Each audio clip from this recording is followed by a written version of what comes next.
And it was like this light bulb going off of the opportunity cost that trying to run all of these other businesses was costing me. And it was like, where would I be if this was the only focus? It was the only thing that I went in on. Best known beats best. I want to be the best, but I also want to be best known. Competition to me gets me fired up. It doesn't get me upset. I'm not looking at this as a sprint. This is a marathon. My ultimate goal is to build this company so big that it can house every single one of my team members' dreams. The extent to which the employees love the brand and love the company is the extent to which your customers will love working with you. At the end of the day, in the most simplistic form, that is what business is. It's about relationships. Welcome to the Deep Specialization Podcast, the show where we blend focus, strategy, and client intimacy in order to scale and simplify our businesses and our lives. I'm your host, Corey Quinn. Let's jump into the show. Today, I'm joined by founder and visionary Cris Rodriguez. Her agency serves over 450 martial arts schools across the U.S., making it the leader in digital marketing in this market, in this vertical market. She also has a first-degree black belt Brazilian Jiu-Jitsu and a third-degree black belt in Taekwondo. She brings over 30 years of martial arts experience to her clients, which I love that you are both a martial arts studio owner, business owner, as well as an agency working with this audience. You founded the Gracie Pack MMA, and I love this too. You are also a consultant for the Martial Arts Industry Association. So a lot to unpack here. Welcome, Cris. Thanks so much, Corey. Excited to be here and share some value with our listeners. Beautiful. So just a little bit of context about the business you have today. We're going to go back into when you got started and your journey. But today, about how many employees do you have? We have 35 employees, and our agency model is a little bit different than most. They are all US-based, in office. They are literally right outside the door of my office. We don't have one VA on the team, so a little bit different business model than most.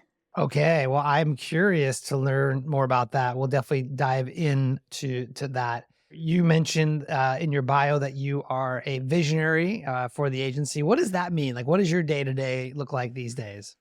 Yeah, so we are huge fans of EOS, the Entrepreneurial Operating System. I self-implemented in my martial arts school back in 2015 and started implementing immediately in 2019 when we started the agency.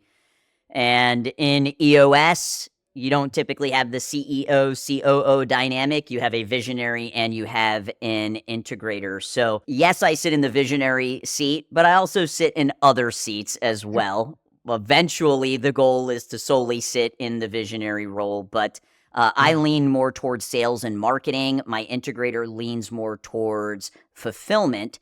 So my day-to-day is a lot of content creation, from written to video to podcast to webinars, a lot of education, which is a key component that we add as a service into our agency offerings, and a lot of leading the team. I am the culture lighthouse.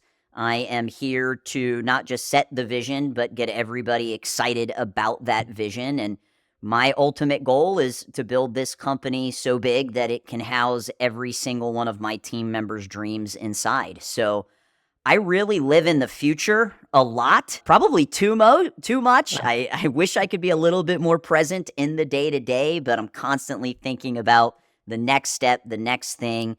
And I am really the main focus is on developing JV partnerships. So every agency is one JV partnership away from $1 million agency. And that has really been one of our main marketing strategies is developing JV partnerships with licensees, franchise companies, coaching companies, retail companies, basically, every other service provider in the martial arts industry, trying to develop a relationship with them so that it's a win-win, not just for their clients, but also for ours. So I spend a lot of time on those big relationships as the visionary. Fantastic. So I definitely want to dive into that. If you wouldn't mind just kind of taking us through sort of the origin story specifically Did you start the agency with with an intended focus on the martial arts, industry, if you will? Yeah, I mean, I knew I was going to be in the martial arts industry since I was a little girl. I started training when I was 8 years old. That was the dream, open up a school. And I kind of set a goal of hitting $500,000 in my martial arts school. And for a brick and mortar martial arts school, 500,000 is actually a very successful martial arts school. And we did that in a few years, in like under 3 years. And I was always a big fan of Facebook ads and Google ads and digital marketing. That's one of the main ways we grew our martial arts school. And other school owners saw that and they were like, Cris, like, how are you growing so quickly? You have so many students. And I was like, well, I just run Facebook ads and Google ads. And they were like, well, will you teach me? I Mm. have a degree in education. I've been teaching martial arts since I was 11 years old. I love to teach. So I said, sure. So I launched an 8-week marketing mastermind course specific for martial arts school owners, charged $500 for it. We spent 4 weeks on Facebook, 2 weeks on Instagram, 2 weeks on Google. And at the end of the 8 weeks, they were like, Cris, this was amazing. We learned so much, but we don't want to do this stuff. Like, it's too complicated. It takes too much time. Will you just do it for us? And I said, no. I said, that really wasn't the purpose. I thought I'd launch this 8-week course. I'd make like 15 grand, pocket it. That'd be cool. Put it in an investment. And I ran the 8-week course again because I had more people asking about it. Same thing. End of the 8 weeks. Cris, we loved it, but we don't want to do it. Will you just do it for me? And there was a need. We had people basically begging. So I took on 10 clients and realized, damn, I just bought myself another job. And that's really how GrowPro was born. This was back in April of 2019. And I was wearing all the hats, doing all the things, and saw that there was really a need for professionalism in the agency space in the martial arts industry. There were a handful of well-known agencies, but the feedback you'd get from the clients is, oh, they're super communicative until they get your credit card. Then you can't get on the phone with them. There's no proactive outreach. So I really wanted to create a professional agency in our industry, which is really what kind of guided the name GrowPro Agency. It stands for Growth Professionals. And I ultimately did not want to be doing the fulfillment work. So I started hiring 1099 contractors to help with fulfillment and grew the thing to about 30,000 in MRR. And then COVID hit. And I am a fan of when everybody goes to the left, I'm going to go to the right. And as Okay. everybody was starting to build remote teams and offices, I said, you know what? I'm going in person. So I got rid of my 1099 contractors. I started hiring employees in-house because I just felt that I was a better leader in person because I knew how to lead people in my martial arts school, which was in person. And my leadership style just kind of worked better in person. So we shifted during COVID, and that's when we found Josh Nelson of Seven Figure Agency, immediately joined. And we were one of those companies that saw 100% growth from 2020 to 2021. Once the PPP loans started coming in and the EIDL loans, really the only way you could advertise a martial arts school was online. So we were actually one of those fortunate companies that exploded during COVID, and we saw continuous growth and continue to see growth. We've made the Inc. 5000 list 2 years in a row, and awesome. currently now 34 team members and 490 clients. So you're almost at the 500. Congratulations on all of that. It sounds like, so just to feed some of this back to you. So back in April of 2019, you had run this cohort of folks through this training. They loved it. They didn't want to do the work, do it for me. So that was sort of the genesis behind it. And you also noticed that there were other agencies out there, but not really, doing it professionally necessarily is what I'm taking, right? They're not really taking care of their clients. How has the competition changed over the years now that, the world has turned a little bit? We're now jumping into 2025 and vertical specialization is much more common, I would say, than back then. How do you position yourself and how do you differentiate yourself today in more of a crowded market? Yeah, I mean, I always have an abundance mindset. it seems like every week there's a new marketing agency popping up in my Yeah. feed advertising to martial arts schools. And competition to me gets me fired up. It doesn't get me upset. It helps to keep me motivated. But I do think that there's enough for all of us to win, and the market, based off of how the agency performs, is going to determine how long that agency is going to be around. So we see a lot of pop-up agencies. Saw a lot of them when Hormozi's books got released. And just kind of that bro marketer, type of agency popping up, but they don't last. And our position is the fact that I am a martial artist. I am a school owner. I know what it's like. I know the pain points of being in your school all day, every day. With martial arts, that's a job that lasts until about 9-10 p.m. at night because people train after they work and kids go after school.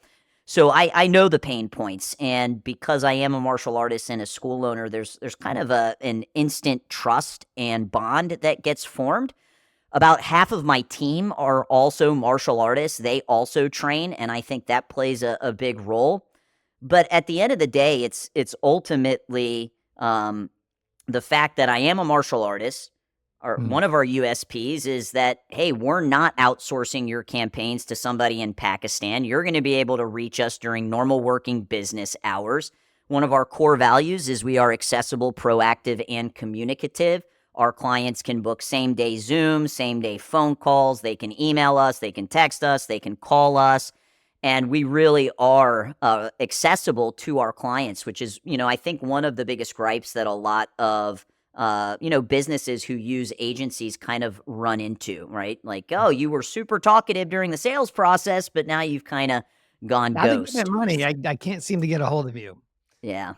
I also think, we invest a lot into our team, being that it is all US based. My payroll is a lot higher than an agency that would be outsourcing. And the reason why I do that is because I want to take this company to 100 million. I'm not looking at this as a sprint. This is a marathon. This is a lifelong endeavor for me. And I am okay with reinvesting our profits into growing the team and hiring more skillful people. I also think, there's some pride in being able to offer jobs to people in our community and helping the economy where I live in Tampa, Florida. And I think our numbers also showcase, right? You typically don't grow an agency to around 500 clients unless you're getting those clients results. They're not going to stick around. And we don't do long-term contracts. It's a 3-month agreement, and then they're on month to month. So the results that we're ultimately getting our clients are, the word of mouth basically gets around from that. So as a result of having a higher cost structure, hiring folks locally, relative to your competition who may be using overseas resources that may have a lower overhead cost, I imagine your fees are higher than your competition. They're actually not. We are probably the most cost effective. We could have gone the higher ticket and only working with a smaller percentage of school owners. What you have to understand is, like, you don't open up a martial arts school to become wealthy. You open up a martial arts school because you have a passion for teaching martial arts. And most of them are not competent business owners. They look at themselves as martial artists and that they're selling martial arts classes when they really should be looking themselves as a business owner who sells martial arts services. And I want to make as big of an impact as possible because this industry completely changed my life for the better. So we're actually one of the most cost-effective agencies in terms of our pricing. We have slowly been raising our rates per Josh Nelson's, coaching that he has given me. But, our average client value is anywhere between $650 to $700 per client. So we're not selling big ticket, $1,500, $2,000 a month packages. How would you say your retention rates compare to your competitors?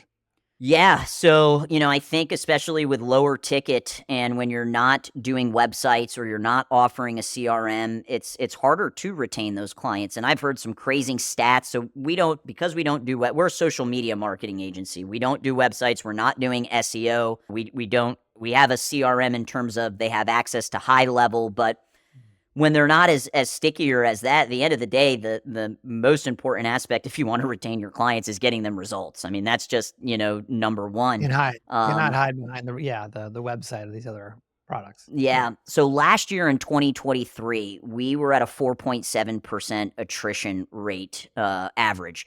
And for us as a social media marketing agency, I've seen stats out there, 10%, 15%, 20% churn for social media marketing agencies, which is crazy to me. And I wasn't happy with 4.7 because I know my numbers. I sit in the finance seat, and I know the impact that a simple 1% decrease in attrition going from 4.7 to 3.7 could literally add multiple tens of thousands of dollars to our bottom line. So Profit. this year was really all about retention with us. And happy to say that we've had a handful of quarters where we've been at 3%, 3.2%, 3.4% in terms of attrition. So lowering from that 4.7, even though the number one way to keep your clients is with results, what we also have to understand is not every single month can we knock it out of the park with Facebook ads, right? There's seasonality, there's competition.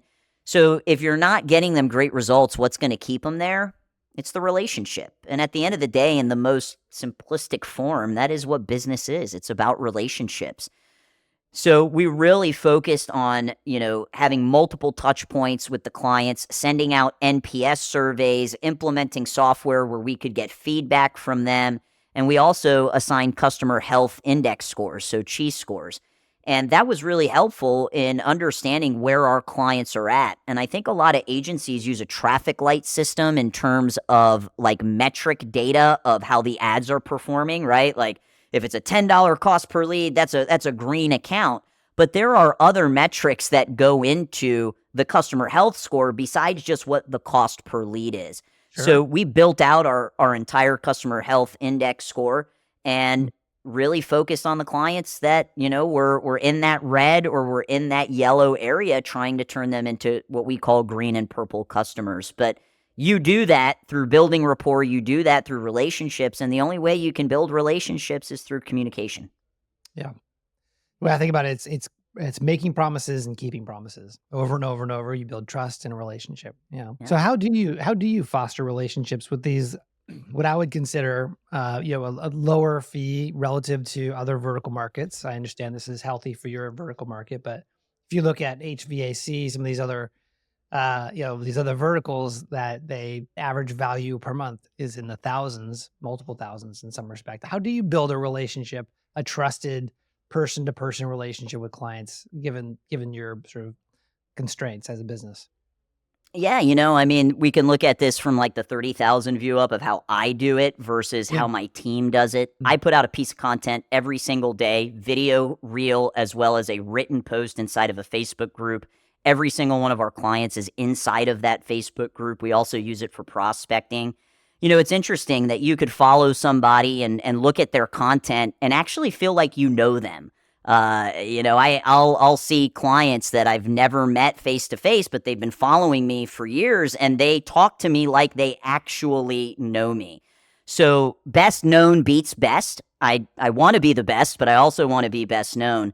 So just from a content perspective, when you put yourself out there and provide valuable information and education to people, that can help develop a relationship. I do have a love-hate relationship with Facebook Messenger. It's just kind of crazy that anybody, can reach out to you, but we do so much business from people seeing content and then just reaching out via Facebook DM. So not only the content, but I also speak, and I speak a lot. I had 24 speaking engagements this year alone, a lot of traveling. That's probably one of my favorite things to do, is speaking on stage. So I go to where my clients are at. I'm speaking at some of the biggest industry events that coaching companies put on, and that gives me the face-to-face with them as well. We'll always set up a booth there. So that aspect allows me to have that, relationship building time. And then I also teach a monthly masterclass every single month for our Grow Pro clients. And that's a really great way for me as the owner to get in front of them and provide them with valuable information, coaching in a group setting platform. So that's how I'm able to do it. And then you have the small things like handwritten thank you notes. I mean, it's as crazy as that sounds, those work, right? Just taking some time to sit down and write handwritten thank you cards to your clients. And then we have the relationship that they have with their account manager, right? And that is going to ultimately be built with that proactive outreach. My team knows every department has stipends that they can use, a certain amount of money each month to send gifts to clients. I know you're really big on sending, gifts and cookies specifically. So that's kind of how you build that relationship. But at the end of the day, it's just like care about the results that they are getting, It's so rare these days that becomes if you can build care into the fabric of your business, it becomes a major competitive advantage. And so it sounds like you're way down the road on that. So at some point you hired a salesperson. At what point in your sort of agency specific journey did you hire that? Did you realize like, hey, I need to bring someone else in? How did that sort of unfold for you? Yeah, it was right after we crossed the 7-figure mark. It was something that Josh Nelson was like begging me to do. And I was like, Josh, I really enjoy it. Like I get a dopamine hit every time like I sign up a new client. It wasn't like I hated sales. And he said, well, I promise you the dopamine hit's going to be a lot bigger when you're not involved in the sale. So I actually hired one of my best friend's nephew. He was a beekeeper, 0 sales experience, but he was hungry. And, it took about 60 to 90 days to get him onboarded. And that was a little over 3.5 years ago. And he's literally in the room right behind me on a sales call right now. And that's something I'm really proud about because sales people usually don't last that long in companies. There's usually kind of high churn and jumping from one to one. But yeah, his name's Tony. He's our business development rep. And I handed that off at the 7-figure mark, and Josh was 100% correct. And believe it or not, Tony eventually started beating my closing rates. And it's because he was able to solely focus on sales. And I was split focus in so many different areas. And now we actually have a sales team. We have a manager, a BDR, and an SDR, sales development rep. So a setter, a closer, and a manager. So real quick, you launched the agency around April 2019. At what point did you hit 7 figures? It was almost about a year into us being in 7-figure that we hit 7-figure. Beautiful. And then so, yeah, with Tony, you brought in Tony, someone who didn't have a specific sales background, but was hungry, was trainable. What did you do before Tony arrived to get ready to bring on that salesperson? Like, what did you have all the playbooks and all of the sort of the processes nailed down, or was it more of organic conversations? Come, shadow me for a little bit, and we'll kind of work through this together. Yeah, I'm a ready, fire, aim kind of person. I think one of the biggest mistakes business owners make is they try to make everything perfect.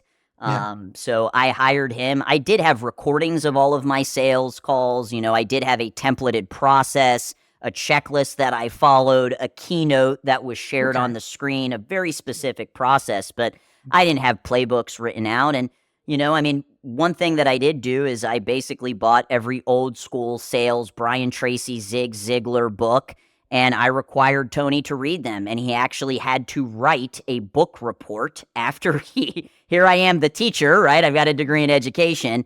And it's like I paid him to read. So when he wasn't when he was first getting training and getting trained and being onboarded, like go over to the beanbag and go read the book. Once you're done, write a 1-page report on your major takeaways.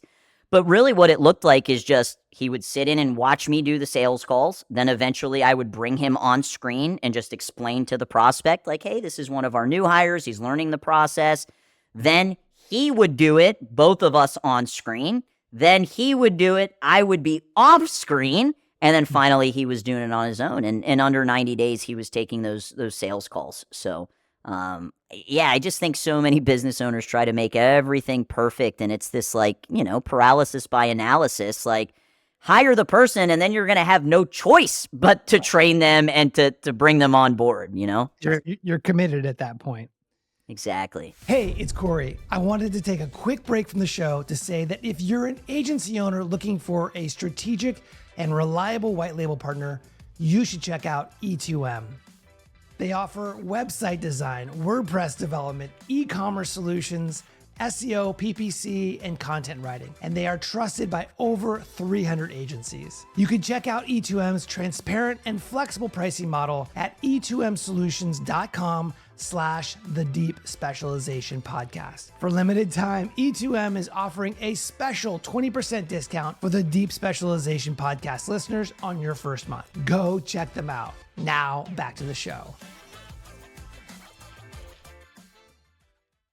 Content is obviously a very big part of what you do in order to attract new clients. You also mentioned the monthly training. You also speak on 24 stages this past year. One of the things that's interesting about your content, because I do follow you, you have a mixture of jujitsu and martial arts specific training where you're teaching people about actual moves and situations from a school perspective. And then you're also talking to martial arts studio owners as well, separate content pieces, but you do both. Is that correct? Did I get that right? It is, yes. And it's a very interesting strategy, and happy to unpack why we do it if you'd like. Yeah, I'm curious. Yeah, it'd be interesting to hear. Yeah, so, I started putting out business content every single day and really struggled to get views, really struggled to get comments, and it's like chocolate and broccoli. It's like the broccoli of business. And I hired a company that specifically worked with a lot of martial artists to help them increase their following, but these martial artists had like online training programs that they could sell. Okay. And they were like, why don't you try this? Let's do half and half. We'll do 50% jujitsu videos, 50% business videos. And I was like, all right, well, just doing the business videos isn't landing, so let me try this. And we did some jujitsu videos, and my follower growth skyrocketed. Now, there are millions and millions and millions of martial arts practitioners. There's not that many martial arts school owners. But the thought process was kind of anybody with a camera can be a business coach online today. And oftentimes people just aren't going to listen to that. So give them what they want. Give them the chocolate first, which if I'm a martial arts school owner and I see a martial artist doing martial arts, like, I'm going to watch that video. I'm going to follow you. Well, now you're going to get targeted with my business content as well. So it actually grew my follower count from like 4,000 to over 50,000 in a very, very short period of time. And 90% of the followers are martial artists, but 10% are business owners, martial arts school owners, and instructors. And I know, we're both part of Dan Martell's group. He has a sell by chat process that we implemented. And now when we see a follower that looks like a school owner, we're reaching out. Are you here for the content, or are you, needing help with your marketing? So I will tell you the follower count is more of an egotistical, like, hey, I got a bunch of followers. There's a cool factor in it. There really is. I have people reaching out for sponsorships now. But it also, now my business videos that were getting maybe like 100 views, and I'm telling you, my mom was probably 20 of the views just watching my video over and over again, to my business videos getting anywhere between 5, 10, 15,000 views. So, I definitely got followers that don't equate new clients into GrowPro, but it's just this concept of like, give them the chocolate first, and then we can give them the broccoli. Well, I also think there's something else to this that you're implying, but I don't think you haven't mentioned yet. And I think it's important, which is that by being able to demonstrate that you know how to actually execute and do jujitsu at an elite level, the school owner who may be a good client will know that you understand them at a deeper level than someone who doesn't have that background. And that all of a sudden brings you out of the noise of the market and puts you completely separate, in a separate sort of atmosphere, if you will, when it comes to solving the specific needs that they have because they could talk to you in their specific language. Very Yeah, profound. 100%. Yep. Knock that out of the park. I wish I said that. Well, I think you did say it. I just used some different words, but you mentioned word of mouth is really important.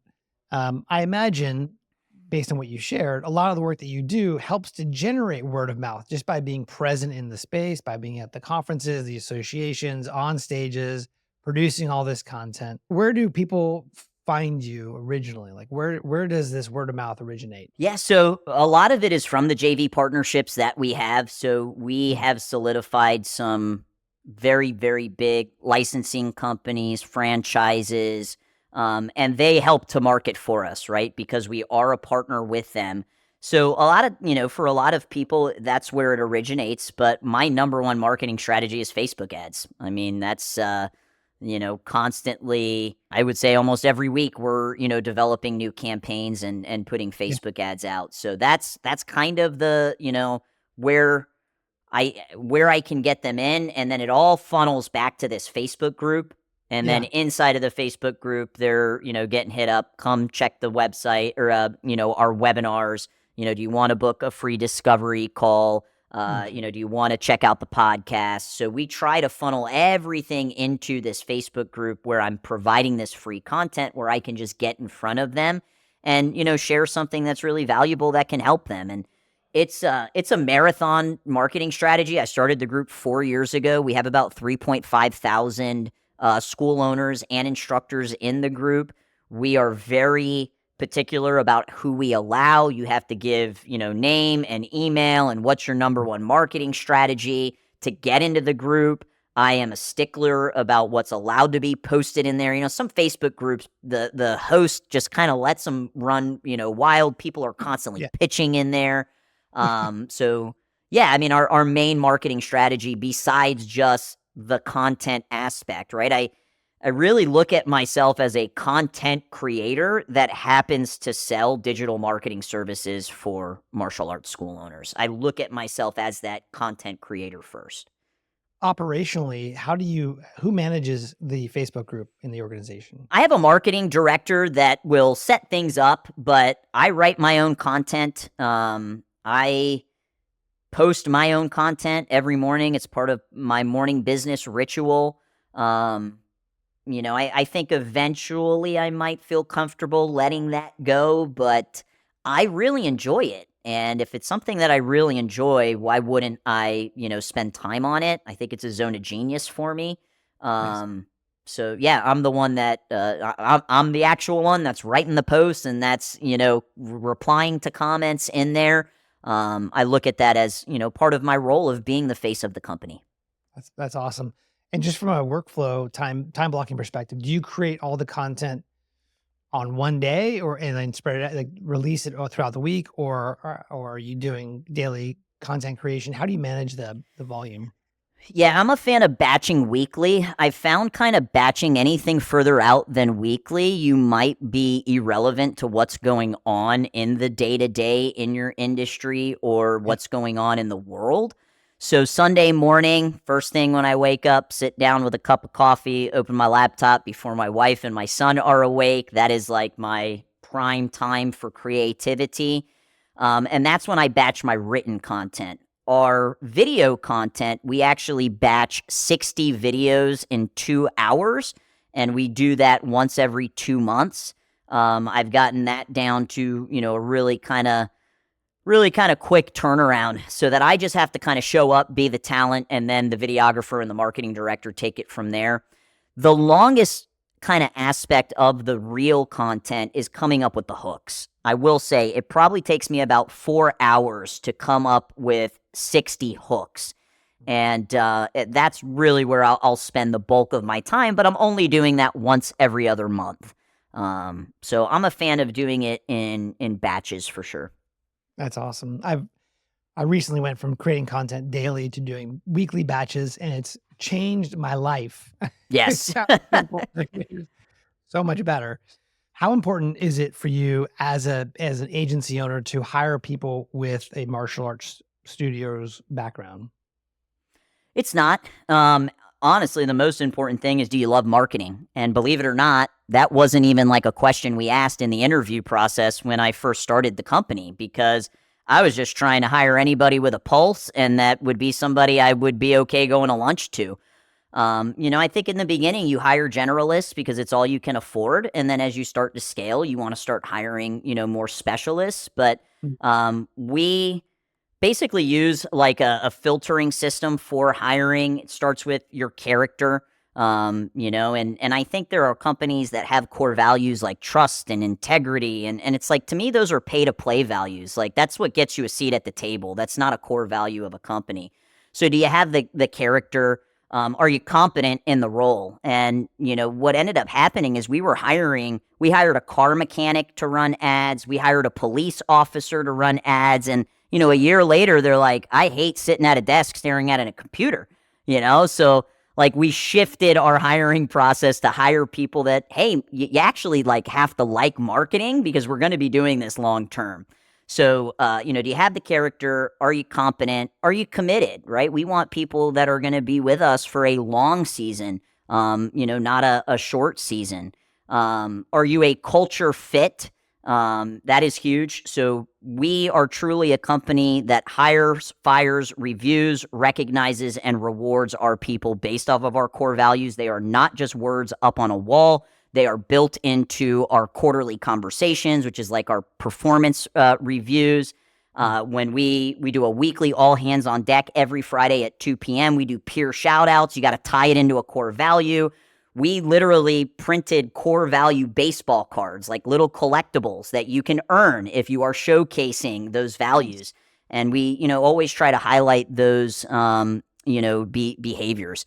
So that's kind of like the filtering mechanism that we use when we are looking to, bring new hires on. And one year I dealt with 30% churn in my agency. It was probably the hard for employees. It was probably the hardest year for me. I think the hardest thing as a business owner to deal with is termination and losing employees. I personally feel a sense of rejection when an employee quits. It's not an easy thing for me to deal with. And the reason why we saw that churn is because we didn't have our hiring process dialed in. We were hiring people that, man, they really just wanted to work from home 5 days a week. They didn't want to come into the office. Like, well, that's our model. You have to come into the office. So we really spent a lot of time shifting the focus from the customer journey, which was always front and center and will always be front and center, but to now, what is the employee journey?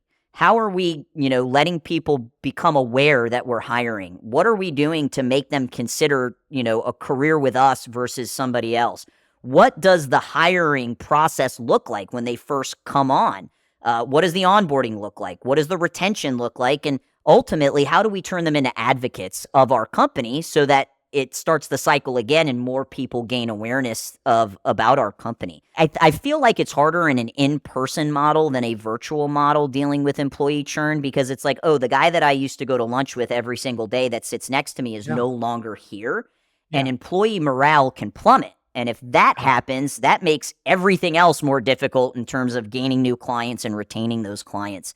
So we really spent a lot of time and energy and effort into how can we make this, a career journey, an employee journey, where people like are begging to work here. And I feel like it's a code that we recently cracked.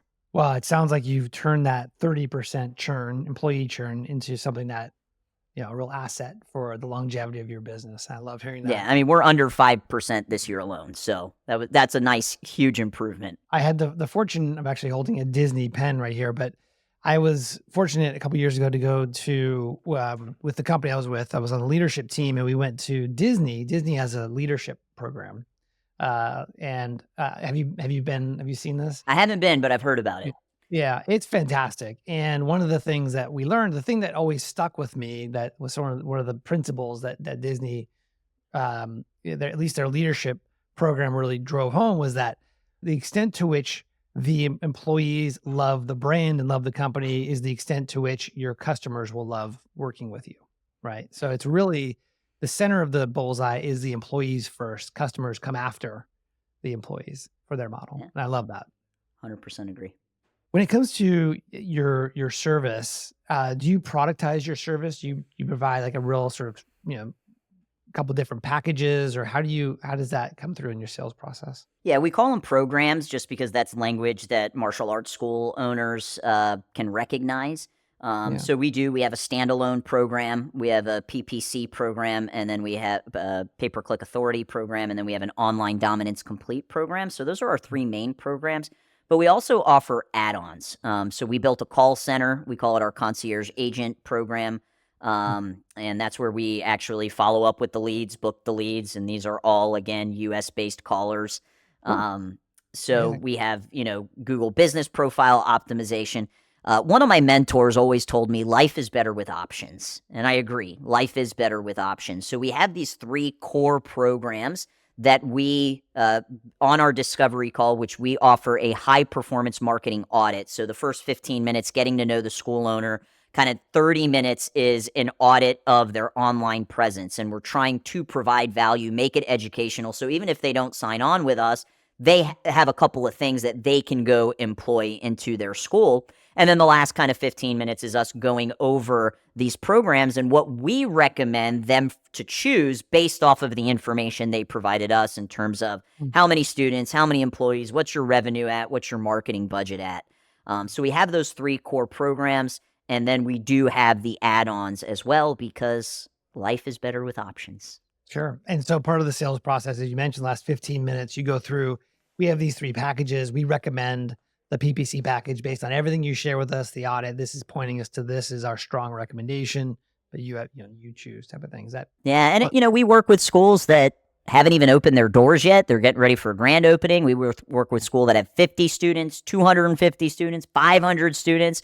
We have one school owner that owns 15 locations, and, based off of where they are at in their entrepreneurial journey, their needs are going to be different. And we want to be able to service the person with 50, students, but we also want to be able to service the person with 500 students. So you have limited your business based on one industry, one vertical market, which some business owners would say that's risky. Gosh, what happens if, we have another, heaven forbid, another pandemic hit us and people are not able to go into studios? Like, how do you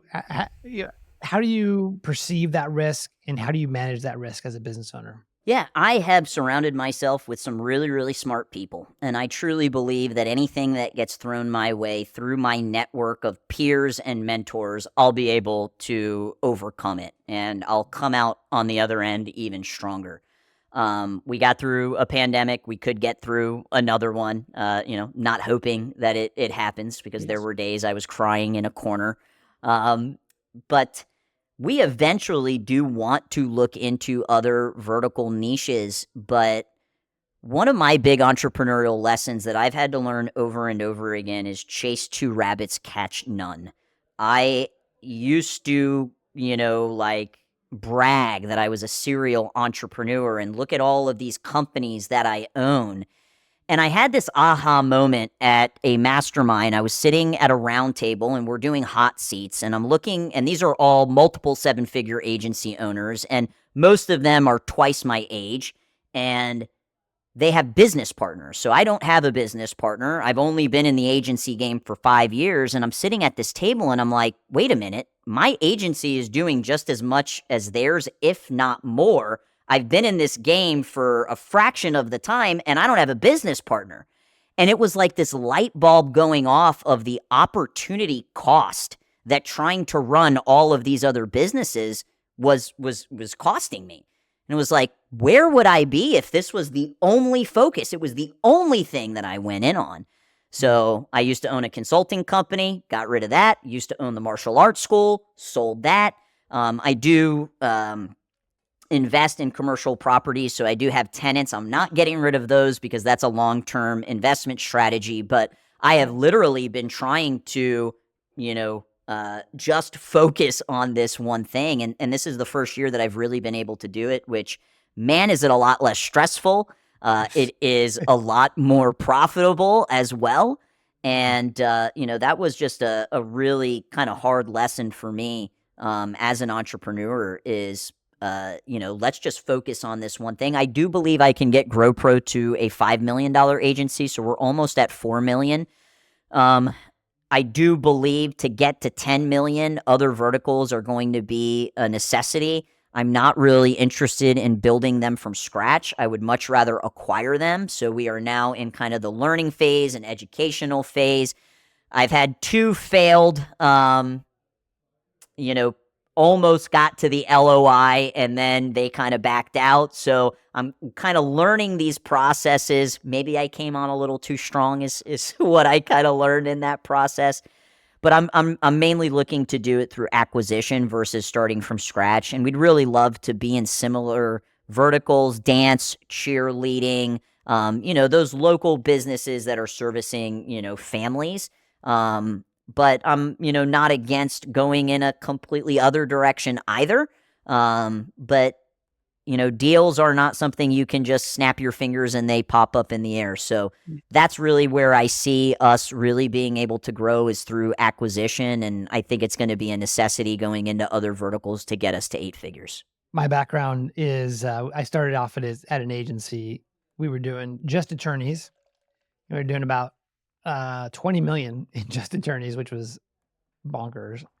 We decided Awesome. to go into home services because we too wanted to expand into new verticals, take advantage of all the assets and the programs we had built.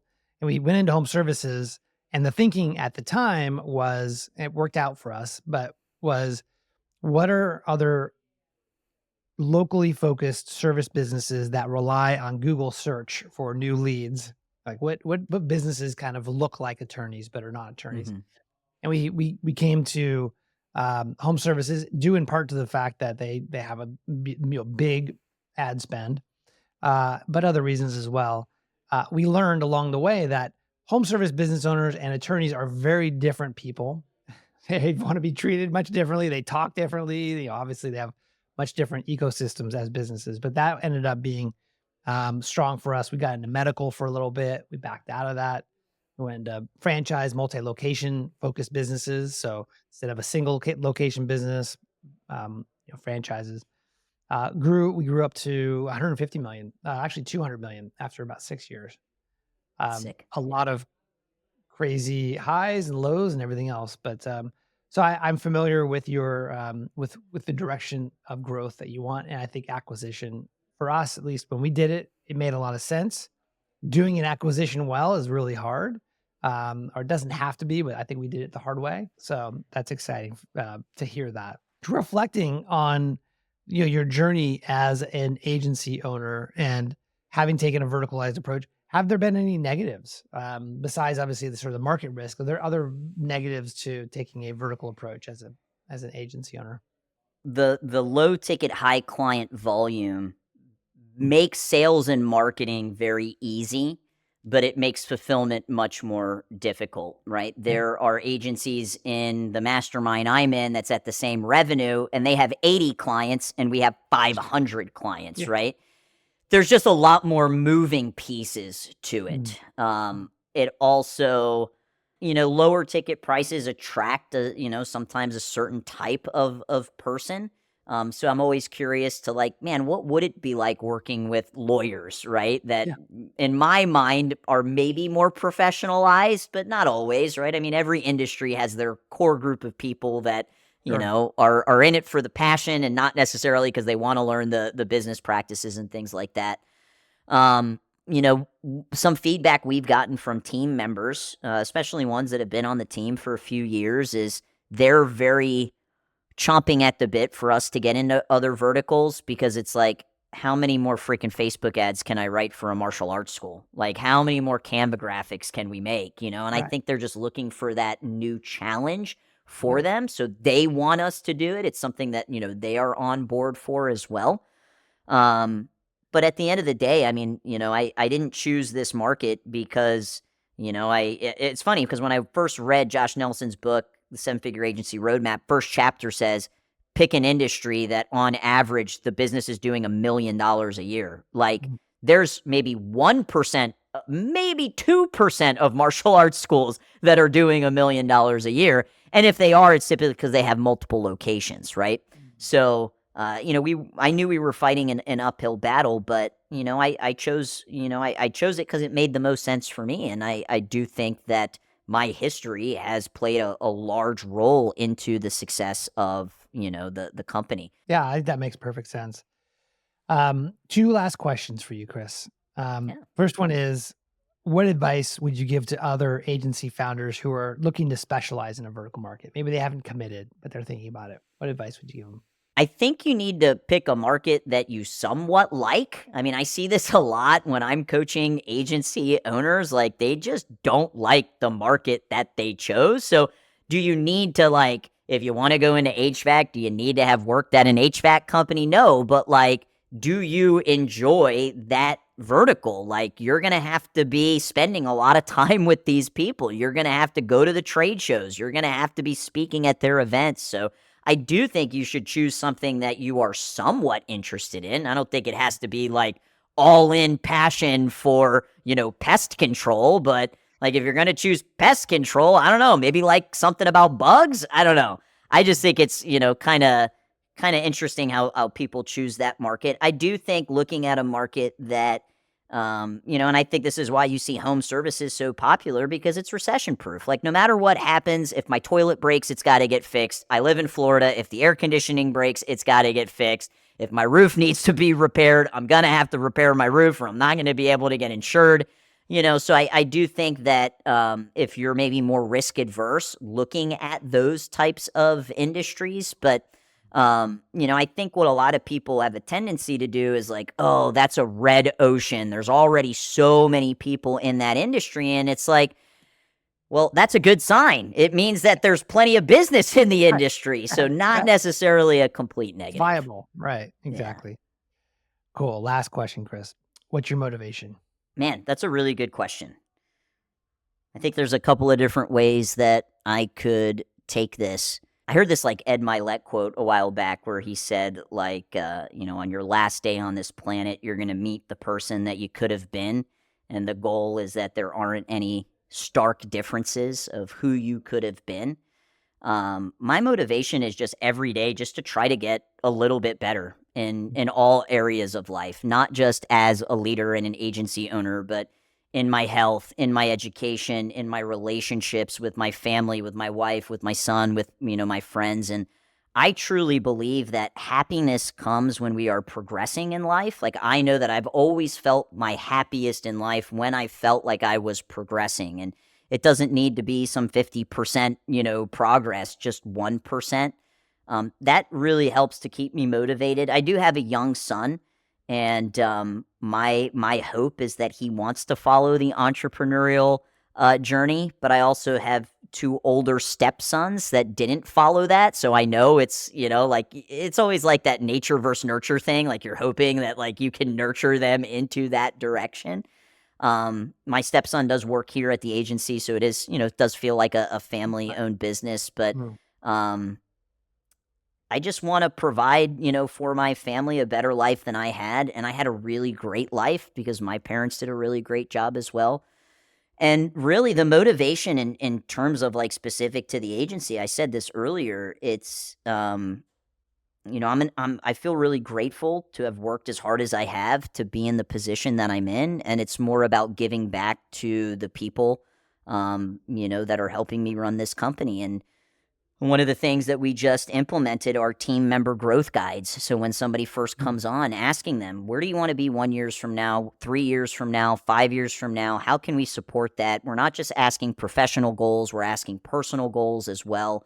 So we know, and it's interesting because for a lot of people, that's a very difficult question to answer because they haven't really, thought about it. Yeah. Yeah, so helping them get out of their comfort zone to kind of dream bigger. And I always tell my team, work harder on yourself than you do your job. My favorite Jim Rohn quote ever. And, if they are developing personally, that's ultimately going to bleed in professionally. So, yeah, just build this thing so damn big that I don't have to ever deal with resignations because I don't like that feeling. And that people want to, be here forever because it's just a great culture and a great opportunity for them where they're going to see growth. That's absolutely amazing. I love all of this, growing every day, challenging yourself to grow 1%, giving back for your family, your team, leading through success, giving people an opportunity to level up. I love all of this. This is really great. I'm motivated and I'm inspired by you, Cris. Thank you so much for coming on to the show and to sharing your story and all your wisdom. Where can people reach out to you to maybe follow some of your content and get connected? Yeah, just follow me on Instagram, Cris, C-R-I-S, Lee, L-E-E, Rodriguez. Give me a follow. I'll give you a follow back. Beautiful. And that will be in the show notes. Awesome. Thank you so much for joining, Cris. Thanks for having me, Corey. Thanks for tuning in to the Deep Specialization Podcast. If you haven't checked out my best-selling book, Anyone, Not Everyone, you can download the audiobook for free right now by going to anyoneNotEveryone.com. That's anyoneNotEveryone.com. And finally, a special thank you to our sponsor, E2M. We'll see you in the next episode.